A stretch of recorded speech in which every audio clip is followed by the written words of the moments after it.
Les programmes de cycle 2 s'adressent à des élèves âgés de 6 ans à 9 ans, en CP, CE1 et CE2.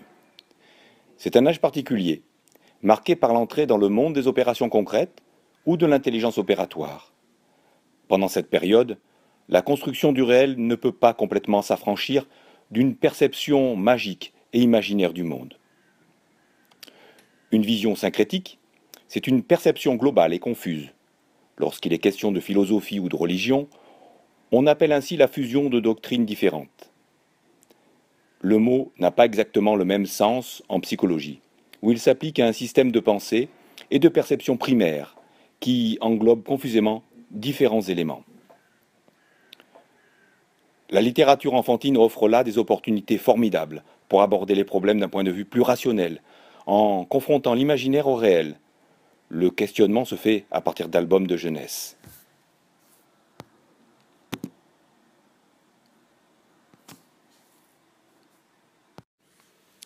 À l'école élémentaire, les activités consacrées au concret, observer, manipuler, expérimenter, débouchent d'abord sur une représentation analogique, puis sur une représentation symbolique.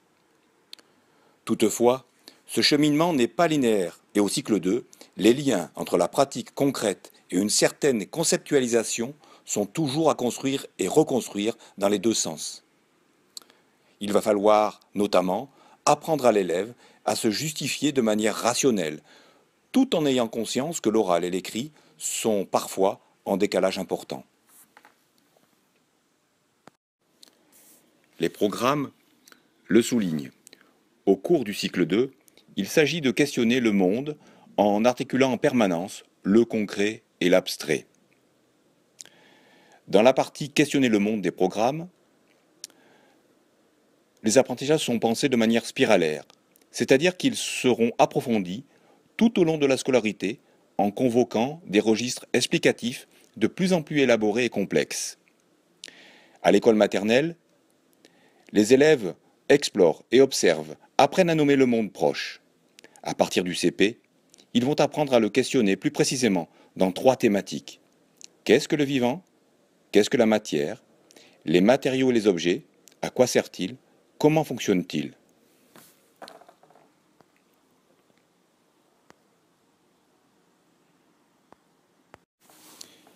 Il s'agit de connaître des caractéristiques du monde vivant, de son organisation complexe et de l'importance diversité des organismes.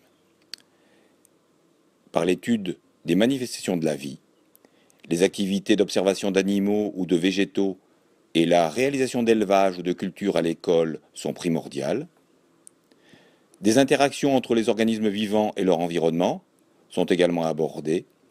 L'enseignant pourra notamment proposer une première identification à l'aide de critères morphologiques de quelques organismes vivants qui peuplent un milieu déterminé. Des manifestations de la vie chez l'enfant. Au CP, il s'agira plutôt de mettre en exergue quelques règles d'hygiène de vie et de sécurité.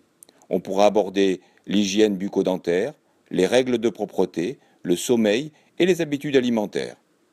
Au CE1, CE2, la croissance, les modifications de la dentition, la notion d'équilibre alimentaire seront étudiées de manière plus détaillée à l'aide de tableaux, de graphiques ou de toises.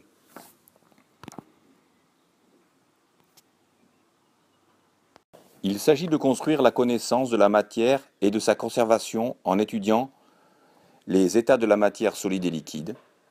Il s'agira de mettre progressivement en évidence du CP au CE2 les propriétés des liquides et des solides, repérer notamment le zéro en utilisant des thermomètres, en observant l'eau placée dans différentes conditions, en relation également avec certains phénomènes météorologiques observés.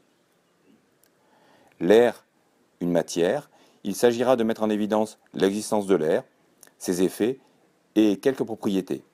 On pourra également construire des objets techniques simples.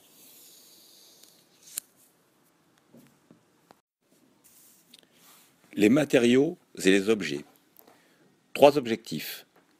Il s'agit de comprendre la fonction et le fonctionnement d'objets et connaître les règles à appliquer lors de leur utilisation, savoir modéliser quelques objets et circuits électriques simples, identifier les matériaux qui les constituent et leurs propriétés.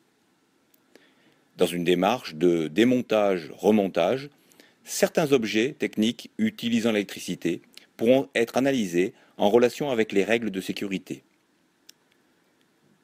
On étudiera la construction de la notion de circuit, une information sur les dangers de l'électricité et les courts-circuits. On pourra aussi également étudier le rôle des fusibles dans un appareil électrique. On étudiera leur nature et leurs caractéristiques vis-à-vis du courant électrique. On verra les conducteurs et les isolants, et vis-à-vis de la lumière, les réfléchissants et les non réfléchissants. Des réalisations et des montages, circuits électriques et travail avec les miroirs permettront de classer ces matériaux en deux catégories. On pourra également expérimenter les conditions d'obtention du nombre. La fabrication d'objets techniques pourra se faire suivant deux démarches, analytique et technologique. L'approche analytique consiste à découvrir des objets, démonter, remonter, à comprendre leur fonctionnement et à apprendre à représenter ce que l'on découvre de l'objet. La démarche technologique, c'est la conception et la fabrication d'un objet technique en passant par plusieurs étapes.